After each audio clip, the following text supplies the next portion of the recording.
Seguimos aquí con protagonistas del campo argentino a través de Nacional Libertador, y los chacinados artesanales celebraron su día cada 30 de agosto en Tandil. Se celebra el Día del Trabajador de la Industria del Chacinado. Por eso vamos a tomar contacto con Mariano Frías, que es gerente de marketing de la empresa Cañoli. Mariano, ¿cómo está? Buenos días, bienvenido. Bien, hola, ¿cómo andan? Muy bien acá en Tandil, a punto de preparar la picadita ya. ¡Ay, qué rico! A ver si prendemos el fuego. Pero espectacular, ¿cómo no estar allí?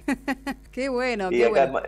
Es muy tradicional, los domingos asado y picadita es como una fija. Qué bueno. Y tienen que acompañarlo no solamente con el mate, sino con un buen vino, deberían, Sí, ¿eh? sí se puede.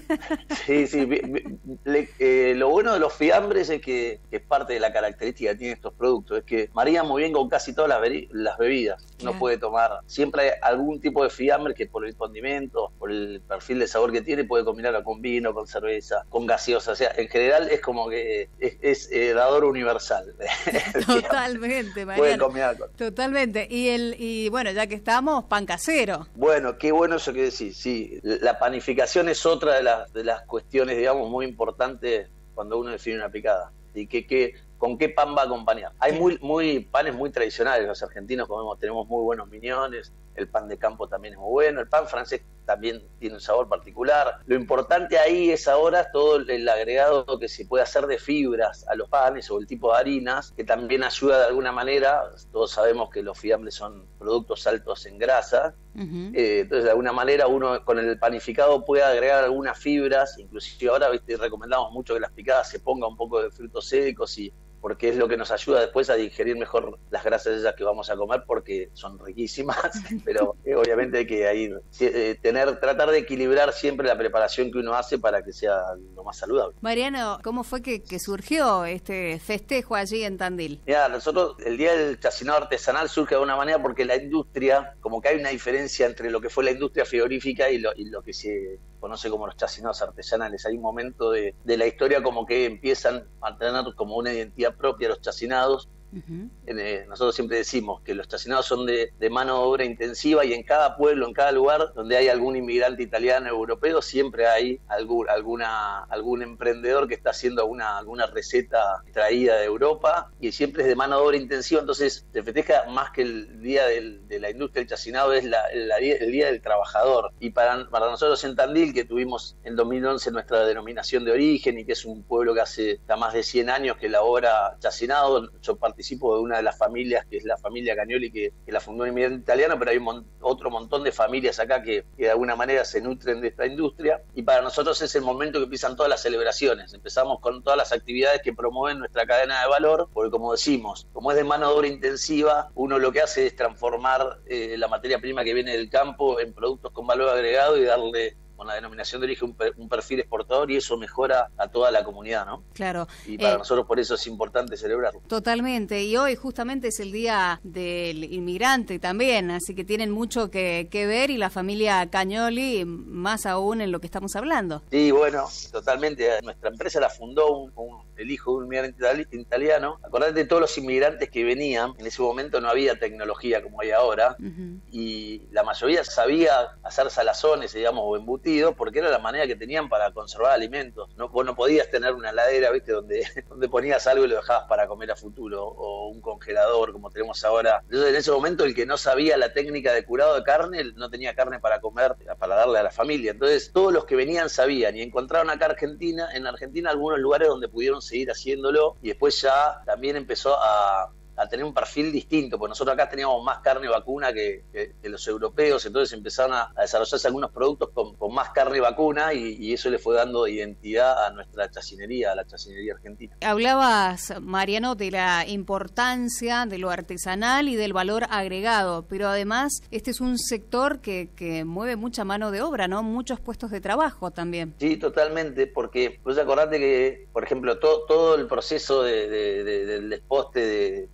para obtener los cortes de carne también es artesanal. Todo el proceso del trabajo de embutirlo y llevarlo a un lugar y colgarlo y vigilarlo, después etiquetarlo, todo el atado del producto, todo eso no hay máquinas, como se trabaja con insumos naturales, digamos, no hay máquinas que lo hagan más rápido que el hombre. Más allá de que obviamente, como todos los avances tecnológicos que hay algunas tripas, se llama, de fibras vegetales hoy que permiten hacer un embutido, digamos, y ponerlo medio como en una línea de producción. Pero lo que rescatamos nosotros el día del chacinado son todos esos que todavía seguimos elaborando, ¿no? Con tripa natural adaptada a mano, que es otro, digamos, también otro perfil de producto y que es lo que en definitiva tiene un poco más impacto, como si vos en la cantidad de fuente de empleo que puede generar ese sistema de trabajo. Mariano, hace un tiempo hablábamos con la gente también de Chacinados y nos decían que ellos estaban teniendo inconvenientes de importar materia prima para los diferentes embutidos. En el caso de ustedes, ¿pasa lo mismo? ¿Cómo se encuentran? ¿Ha habido alguna solución? Mira, estamos digamos, en un mundo que es súper globalizado, donde está todo de alguna manera vinculado y relacionado, y obviamente tenés, por ahí no directamente, pero sí un proveedor que te dice que está complicado para conseguir algún insumo por el cual hace el producto que te da, puede ser un packaging,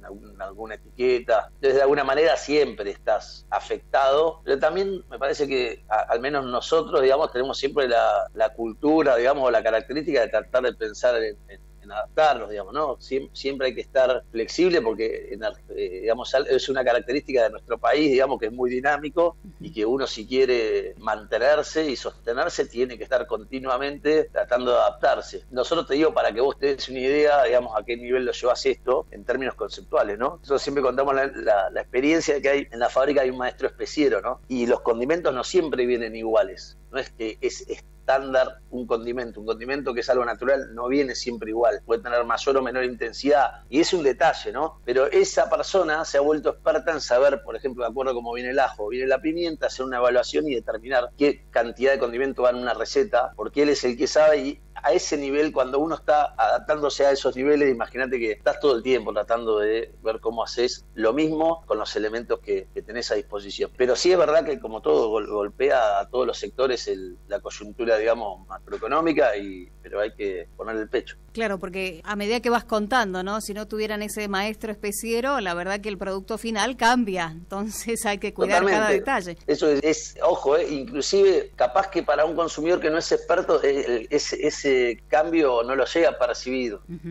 Digo, es muy difícil tampoco. Yo te doy no sé, si vos estás acostumbrado a comer un chacinado, ponerle que no, bueno, comés todo el día chacinado, entonces por ahí tener la memoria, eso puede ser que, bueno, si lo hago estándar, como que si el ajo medianamente tiene una calidad. Ahora, los que saben, sí se dan cuenta que le faltó potencia a ese ajo o que le sobró potencia a ese ajo. Entonces digo, siempre es que uno está buscando eso, y inclusive aunque sea difícil que todo el mundo lo note. Me parece que es parte de esa visión de calidad, al menos la que nuestra empresa como reina, digamos, esa visión de tratar de hacer ese producto, ¿viste? Buscarlo todo el tiempo, porque encima, como son todas cosas orgánicas, lo tenés que buscar, es como el horizonte, ¿viste? Tenés que buscarlo sabiendo que muchas veces no vas a llegar. Mariano, ¿y la familia Cañoli, recordanos cuánto tiempo hace que está con la empresa? Mirá, es medio difícil, ¿viste? Cuando empiezan como emprendimiento a definir una fecha de inicio, pero Pedro, que fue el fundador, digo, el que después ya lo hizo como una empresa, las primeras actividades cuando yo era chico, son personas que empezaron a laburar a los 14 años, 13 años, ya trabajaban, claro, y ya obviamente sabía el oficio, porque cuando en la familia hacían sus carneadas y su factura de cerdo siempre participaban, ¿no? O sea que aprendió de más chico. Claro, era algo familiar, sí, como se da en las familias de campo. Como hito ponemos en su momento, ya cuando ya tenía su carnicería y se dedicaba a eso, cerca del el 26, el 27, o sea, en el año 1926, 1927, como se puede nombrar como su primera actividad, ya que estamos cerca sería de nuestro centenario. Y después él, obviamente, lo más llamativo, porque digo, había un montón de gente en ese momento que tenía esa actividad y que empezaron a darse cuenta de que eso que hacían o que sus padres hacían podía ser su modo de vida. Pero lo interesante fue, ¿no?, después sostenerlo en el tiempo, y después que la segunda generación